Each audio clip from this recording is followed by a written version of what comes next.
नमस्कार मित्रों, Shukla ji UP 32 channel में आपका स्वागत है। और आज हम बात करेंगे श्री शिव जी के तीसरे नेत्र के रहस्यों के बारे में। मित्रों, पुराणों में बेहद रहस्यमयी बताया गया है कि शिव की तीसरी आंख को क्षण भर में खत्म हो सकता है ब्रह्मांड। तो देवों के देव महादेव कहे जाने वाले भगवान शिव जितनी जल्दी प्रसन्न हो कर अपने भक्तों का उद्धार करते हैं, वहीं उनका क्रोध भी सभी देवों से प्रचंड है। जहां सभी देवों को प्रसन्न करने के लिए बड़े बड़े अनुष्ठान किए जाते हैं, वहीं भगवान शिवलिंग पर जल चढ़ाने मात्र से प्रसन्न होकर अपने भक्तों का कल्याण करते हैं। आइए जानते हैं भगवान शिव की तीसरी आंख के रहस्य के बारे में विस्तार से। पुराणों में भगवान शिव शंकर के माथे पर एक तीसरी आंख होने का उल्लेख है। उस आंख से भी वह सब कुछ देख सकते हैं जो आम आंखों से नहीं देखा जा सकता। जब महादेव तीसरी आंख खोलते हैं तो उससे बहुत ही ज़्यादा ऊर्जा निकलती है। एक बार खुलते ही सब कुछ साफ नजर आता है। फिर वे ब्रह्मांड में झांक सकते हैं। ऐसी स्थिति में कॉस्मिक फ्रीक्वेंसी या ब्रह्मांडीय आवृत्ति से जुड़े होते हैं, तब वे कहीं भी देख सकते हैं और किसी से भी प्रत्यक्ष संपर्क स्थापित कर सकते हैं। भगवान शिव की तीसरी आंख को प्रलय कहा गया है। ऐसी मान्यता है कि एक दिन भगवान शिव की तीसरी आंख से निकलने वाली क्रोध और अग्नि इस धरती के विनाश का कारण बनेगी। शिव जी के तीनों नेत्र अलग अलग गुण रखते हैं, जिनमें दाएं नेत्र सत्व गुण और बाएं नेत्र रजोगुण और तीसरे नेत्र में तमोगुण का वास है। भगवान शिव ही एक ऐसे देव हैं जिनकी तीसरी आंख उनके ललाट पर दिखाई देती है, जिसके कारण इन्हें त्रिनेत्रधारी भी कहा जाता है। जिनमें एक आंख में चंद्रमा और दूसरी में सूर्य का वास है और तीसरी आंख को विवेक माना गया है। शिव जी के मस्तक पर दोनों भौहें के मध्य विराजमान उनका तीसरा नेत्र उनकी एक विशिष्ट पहचान बनाता है। माना जाता है कि शिव का तीसरा चक्षु आज्ञा चक्र पर स्थित है। आज्ञा चक्र ही विवेक बुद्धि का स्रोत है। तृतीय नेत्र खुल जाने पर सामान्य बीज रूपी मनुष्य की संभावनाएं वट वृक्ष का आकार ले लेती हैं। आप इस आँख से ब्रह्मांड में अलग अलग आयामों में देख और सफर कर सकते हैं। वेद शास्त्रों के अनुसार इस धरा पर रहने वाले सभी जीवों की 3 आंखें होती हैं। जहाँ दो आँखों द्वारा सभी जीव भौतिक वस्तुओं को देखने का काम कर लेते हैं, वहीं तीसरी आँख को विवेक माना गया है।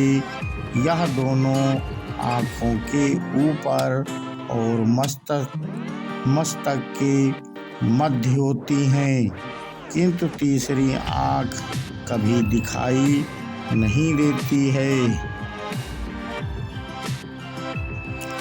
वेदों के अनुसार यह नेत्र उस स्थान पर स्थित हैं जहाँ मानव शरीर में आज्ञा चक्रज नामक एक महत्वपूर्ण चक्र उपस्थित होता है।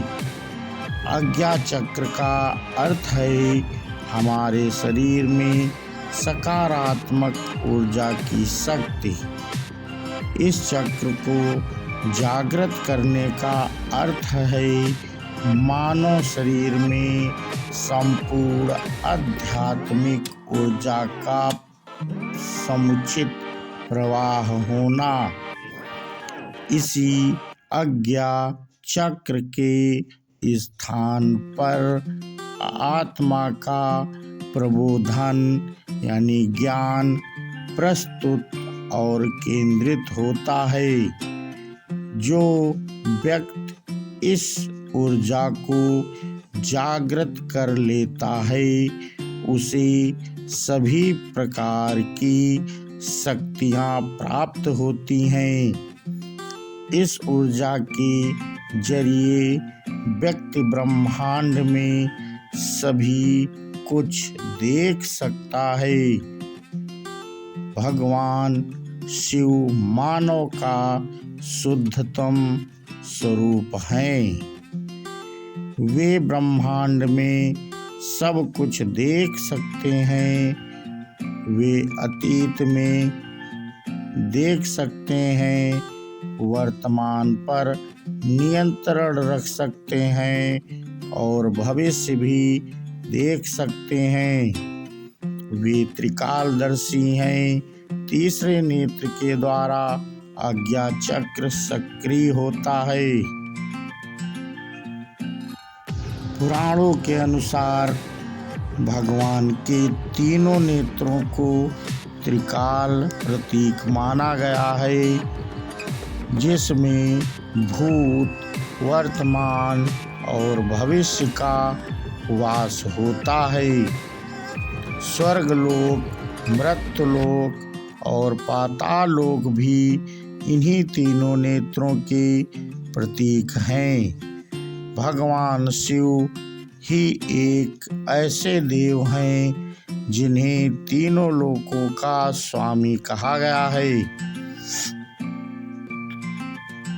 धर्म ग्रंथों में भगवान शिव की तीसरी आँख से जुड़ी एक कथा प्रचलित है, जिसमें प्रलय के देवता कामदेव अपनी क्रीडाओं के द्वारा शिव जी की तपस्या भंग करने का प्रयास करते हैं और जैसे ही शिव जी तपस्या भंग होती है, शिव जी क्रोधित हो अपने तीसरे नेत्र की अग्नि से कामदेव को भस्म कर देते हैं।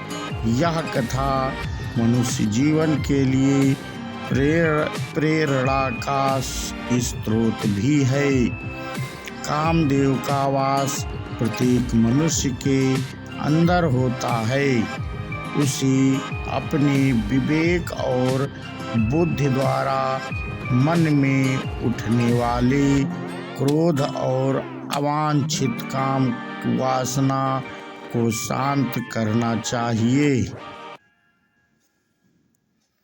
और वैज्ञानिक रहस्य, मस्तिष्क के दो भागों के बीच एक पीनियल ग्लैंड होती है।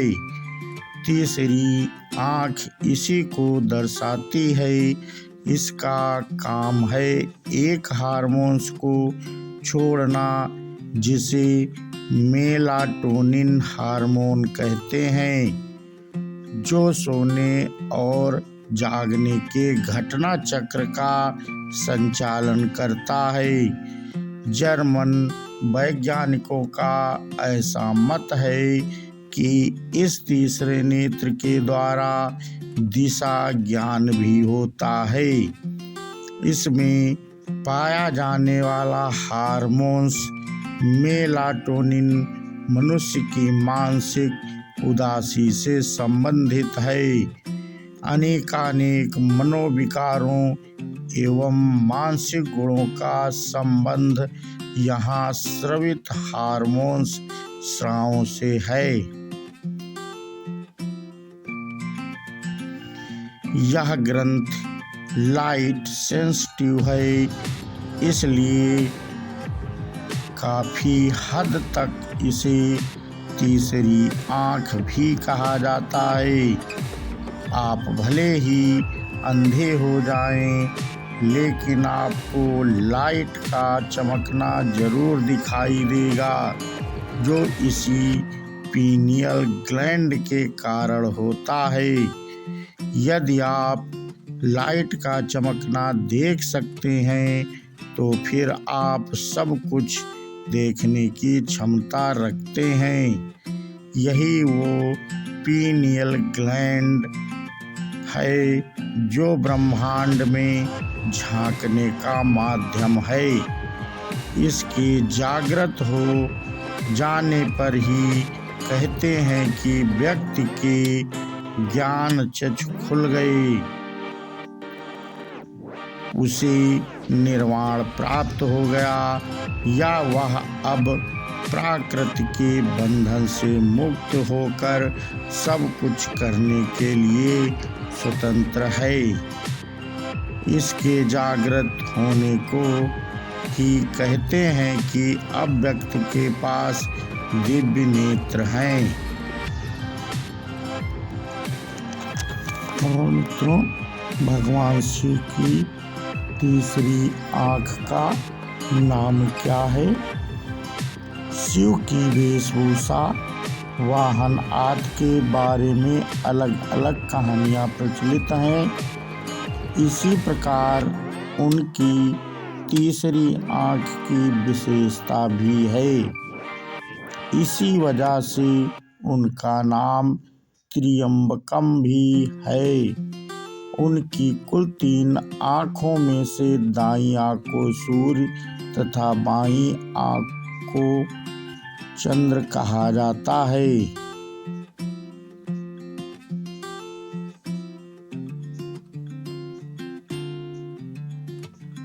तो मित्रों, इस प्रकार हमने भगवान शंकर और कब खुला था, ऐसी मान्यता है कि भगवान भोलेनाथ ने अपने तीसरे नेत्र को पहली बार फाल्गुन पूर्णिमा यानी होली के दिन खोला था। शिव के नेत्र खुलते ही प्रेम के देवता कामदेव जलकर भस्म हो गई। शिव के क्रोध से संसार जलने लगा और भगवान शिव की तीसरी आंख कैसे आई? तो जब एक बार पार्वती जी ने शिव से तीसरी आंख का रहस्य पूछा, तब शिव जी ने बताया कि उनकी आंखें जगत की पालनहार हैं। अगर वो ज्योतिपुंज प्रकट नहीं करती तो सृष्टि का विनाश हो जाता। इस प्रकार से शिव जी को तीसरी आंख प्राप्त हुई।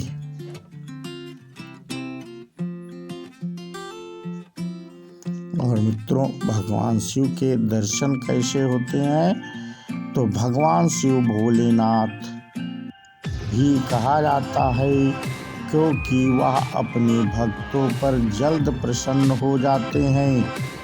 सावन में महामृत्युंजय मंत्र को 5 लाख जप करने से भगवान शिव साक्षात दर्शन देते हैं। यह मान्यता है।